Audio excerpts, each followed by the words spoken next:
صبح که بیدار میشین اولین حستون چیه؟ اشتیاق برای شروع یه روز جدید یا یک ناراحتی عمیق؟ اگه مدتی احساس میکنی بی انرژی، بی حوصله‌ای و دیگه هیچی برات لذت بخش نیست، احتمالاً دچار فرسودگی شغلی شدی. اما خب نگران نباشین، امروز دقیقاً میخوایم در مورد همین موضوع صحبت کنیم و بهتون بگیم دقیقاً این قاتل خاموش چیه. گاز CO. اون مال موضوع دیگه از مسعود، در مورد اون نمیخوام صحبت کنم، تو ویدیوهای بعدی حتما قول میدم بهت. اما امروز میخوام در مورد افسردگی و یا فرسودگی شغلی صحبت بکنیم، بگیم چه عواملی باعثش میشه و اصلا چیکار کنیم که جلوشو بگیریم. سلام، به کانال کیمودیس خوش اومدید. من کیمیام، منم مسعودم و امروز میخوایم راجع به فرسودگی شغلی باهاتون صحبت بکنیم. علامتاش، دلایلش و راهکارهای درمانیش.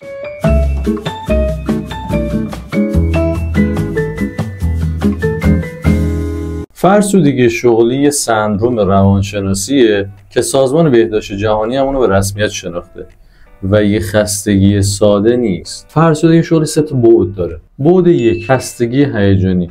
دیگه حال و حوصله هیچی رو نداری و هیچی برات لذت بخش نیست. بعد شماره 2، بدبینی و فاصله گیری عاطفی. یعنی نسبت به کاری که عاشقش بودی دیگه با بی‌تفاوتی بهش نگاه میکنی و دیگه برات لذت بخش نیست. بعد شماره 3، کاهش عملکرد. دیگه مغزت مثل قبل کار نمیکنه و عملکردت خیلی اومده پایین و بهره‌وری تقریبا نصف شده. حالا مسعود میخوایم بگیم که اصلا از کجا بفهمیم که درگیر این فرسودگی شغلی شدیم یا نه. براش 5 تا علامت وجود داره. علامت شماره 1، شما همیشه خسته ای. ممکنه 8 ساعت 12 ساعت خوب خوابیده باشی، بعد که بیدار میشی بازم حس کنی که میخوای بری دوباره بخوابی. یعنی یه جوریه که شما حس میکنین که باز هم به خواب بیشتری نیاز دارین. ممکنه برین علتهای پزشکی اون رو هم بررسی بکنین، مثلا کمکاری تیروید ممکنه یکی از علتهای این موضوع باشه، اما میبینین که اصلا مشکل از نظر پزشکی نیست و میرسیم به اینکه احتمال داره این موضوع فرسودگی شغلی باشه. علامت شماره 2، بی‌حوصلگی شدیده. بی‌حوصلگی شدید یعنی کاری که قبلا شما رو خیلی خوشحال می‌کرده، خیلی شما رو سر ذوق می‌آورده، دیگه مثل قبل برای شما جذاب نیست. توی افسردگی هم ما یکی از علامت‌هاش این رو داریم که در واقع کاری که قبلا شما رو خیلی خوشحال می‌کرده الان دیگه اونقدر خوشحال نمی‌کنه. علامت شماره 3، در واقع شما تمرکزتون خیلی کم میشه، کارهایی که نیازمند به تمرکزه برای شما واقعا سخت میشه انجام دادنش. علامت شماره 4، شما بدنتون درد میکنه، هرچی میرین این دکتر اون دکتر، نمیدونم کولونوسکوپی میشین، اندوسکوپی میشین، دچار یه سری علائمی میشین که هرچی دنبال علتش میگردین اصلا پیدا نمیکنی که واقعا علتش چیه و این میتونه یکی از علامتهای همین فرسودگی شغلی باشه. علامت شماره 5 و علامت آخر، عصبانی و زودرنجین. یک کار خیلی کوچیک که قبلا ممکن بود شما رو اونقدر نتونه عصبانی بکنه، الان شما رو میتونه خیلی سریع از 0 برسونه به 100 و شما یک شخص زودرنج میشین که یکی از نشونه های این فرسودگی شغلیه. اگر درگیر علامت ها هستین یا کسی دور و براتون علامت ها رو داره، خیلی خوشحال میشیم تو کامنت ها برام بنویسین و بگین که اگر این علائم رو داشتین چیکار کردین که تونستین برطرفش بکنین، یا اینکه اگر کسی این علائم رو داشته چجوری مثلا تونسته با اینها کنار بیاد. به شکل متفاوت این علائم رو برامون بگم. حالا بیایم ببینیم این فرسودگی از کجا میاد، مقصرش کیه؟ مقصر قطعا تقصیرکاره.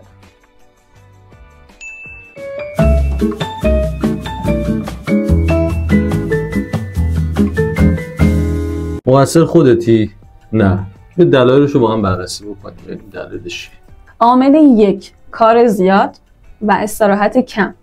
وقتی هیچ تعادلی بین کارتون، حجم کارتون و استراحت شما نباشه، شما به شکل کاملا پله‌ای کم کم به سمت فرسودگی شغلی میرید. یعنی اولش فکر میکنین که چقدر من خفنم، دارم 12 ساعت کار میکنم، 6 ساعت میخوابم، وای چقدر من بازدم بالاست، اما شما نمیدونین که دارین بدنتون رو از درون ذوب میکنین و نابود میکنین. عامل شماره 2، فشارهای زمانی غیر واقعی. یعنی کاری که باید توی 8 ساعت انجام بدی بهت محول میشه که تو 2 ساعت اونا رو انجام بدی. یه فشار زیادی بهت وارد میشه و این خودش میتونه از لحاظ روانی متلاشیت بکنه.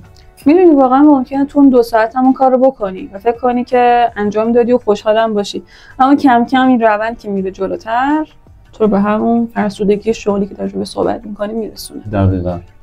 عامل شماره 3 عدم کنترل بر کار. شما ممکنه که بر روی میز کارتون، اون برنامه‌ای که داری، مرخصی خودتون، تایم استراحت خودتون حس کنین که هیچ کنترلی واقعا روش نداری. عامل شماره 4 ابهام در نقش.